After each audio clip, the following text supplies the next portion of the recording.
Telugu Desam party ప్రతి ఏటా నిర్వహించే మహానాడులో వంటకాలది కూడా ఒక ప్రత్యేక పాత్ర అని చెప్పాలి.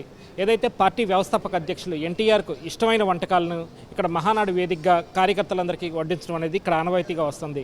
అయితే ఈసారి హైబ్రిడ్ విధానంలో మహానాడు జరగడంతో ఇక్కడ central committee, state committee, polit bureau సభ్యులకు మాత్రమే దీన్ని పరిమితం చేసిన వంటకాల్లో మాత్రం ఎలాంటి జోషు తగ్గకుండా ఆ రకన మొత్తం 25 రకాల శాకాహార వంటకాలను సిద్ధం చేశారు. వాటిలో కనుక మనం చూస్తే గుమ్మడికాయ హల్వా, అలాగే మిర్చి బజ్జీ, అలాగే రాగి సంగటి, ఇలా మొత్తం చింతపండు పులిహార, వెజ్ బిర్యానీ, ఇట్లా మొత్తం కలిపి దాదాపు ఒక 25 వంటకాలని మొత్తం ఇక్కడ సిద్ధం చేశారు. ఏదైతే కార్యకర్తలు కానీ, శ్రేణులు కానీ, నాయకులు కూడా అందరూ కలిసి కూర్చునే విధంగా కూడా ఇక్కడ డైనింగ్ అనేది ఏర్పాట్లు చేయడం జరిగింది.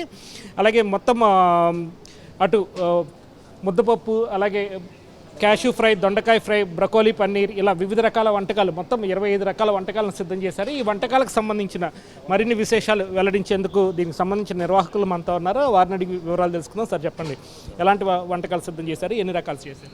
అన్ని సాంప్రదాయమైన వంటలు చేయమన్నారు సార్. అన్ని సాంప్రదాయమైన వంటలు చేసాం సార్.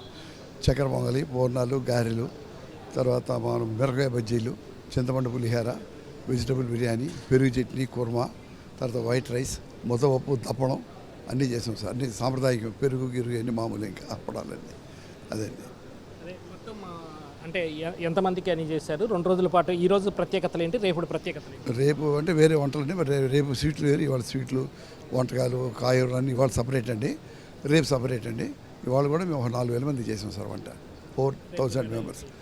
రేపు కూడా అంతేనండి. రేపు పాల తారీఖులు, బెండకాయ ఏపుడు, తర్వాత సాంబారు, రసం, ఇవన్నీ మామూలు అనుకోండి. ఉలవచారు ఉంది, క్రీమ్ ఉంది.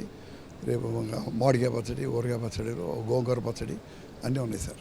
ఇక్కడ పికిల్స్ అని సపరేట్గా పెట్టారు కదా, ఎన్ని రకాల పచ్చళ్ళు అవి పెడుతున్నారు? గోంగూర ఉందండి, పండుమిర్చి ఉంది, మామిడికాయ పచ్చడి ఉంది, తర్వాత టమాటా ఉందండి, ఊరమిర్చి ఉంది, అన్నీ ఉన్నాయి సార్. అన్ని రకాల పచ్చళ్ళు ఉన్నాయి. పుళ్ళు కూడా ఉన్నాయండి, కారపొడి, కందిపొడి. ఉందండి, ఉలవచారు ఉంది, క్రీమ్ ఉంది. ఇవాళ బ్రొకోలీ, పన్నీర్ అండి, క్యాప్సికమ్ పొడి కూడా వేసారు. అవునండి, ఇది స్పెషల్, అందరు తింటారు సార్. ఇది పన్నీరు, క్యాప్సికమ్, బ్రొకోలీ అని ఇది వేస్తారు. ఇది చాలా టేస్టీగా బాగానే ఉంటుందండి. అది టమాటా, మొలకాయ, కాజు కర్రీ బాగానే ఉంటుందండి. ఇది బ్రొకోలీ, పన్నీరు, క్యాప్సికమ్ పొరుటు అండి. ఇది ఒకటి మీరు బాగానే తింటారండి ఈ మధ్యలో కొంచెం. తర్వాత మామూలు దొండకాయ కూర మామూలే అనుకోండి. తర్వాత ఈ ముద్దపప్పు, తప్పడం అండి. ఇది కూడా అందరూ బాగా ఇష్టపడతారు. చింతపండు పులిహార ఇష్టపడతారు. తర్వాత వెజిటబుల్ బిర్యానీ కూడా వేసామండి, అది కూడా బాగానే ఉంటుంది. దానికి ఒక కుర్మా, పన్నీర్ కుర్మా అన్ని పెట్టామండి. రైతా ఉంది, మిర్చి బజ్జీ ఉంది సార్.